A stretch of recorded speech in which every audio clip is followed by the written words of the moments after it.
Hello guys, তো দেখো এই জায়গাটা দেওয়ালের পাশটা খুবই ফাঁকা ফাঁকা লাগছিল।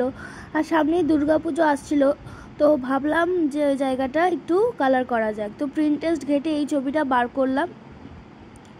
তো আমি ফার্স্ট শুরু করে দিয়েছি, ফার্স্টে ছবিটা এঁকে নিয়েছি দেওয়ালে। আর তোমরা প্লিজ আমার চুলের দিকে তাকিও না, কারণ আমি আমার চুলে হেনা লাগিয়েছি আর এর বিভৎস গরমে গলে গলে গলে গলে পড়ছে সব হেনাগুলো।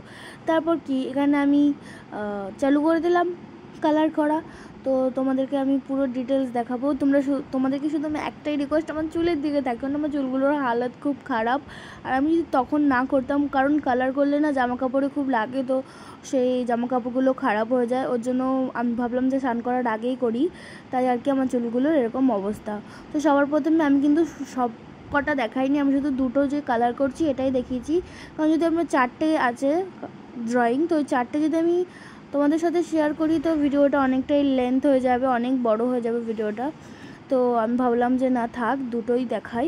তো ফার্স্ট আমি এখানে ওদের গায়ের বডির যে কালারটা, এদেরকে কি বলে তোমরা কি জানো? আমি না জানি না, এদের নাম যদি তোমরা জেনে থাকো অবশ্যই আমাকে কমেন্টে বলো। আমার খুব কিউট লাগলো, এদের কার্টুনটা তো দেখেছি কিন্তু আমার নামটা মনে পড়ছে না। তো তোমরা যদি এদেরকে জেনে থাকো অবশ্যই আমাকে কমেন্টে বলো।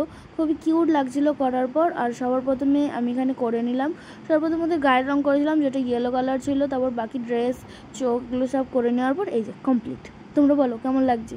আমার তো খুবই কিউট লাগছে, খুব কিউট। নিচেরটা তো খুবই কিউট, দারুণ দেখতে হয়েছে। আমার তো খুব পছন্দ হয়েছে। তোমাদের কেমন পছন্দ হয়েছে কিনা সেটা কমেন্টে জানিয়ে দিও। চলো বাই।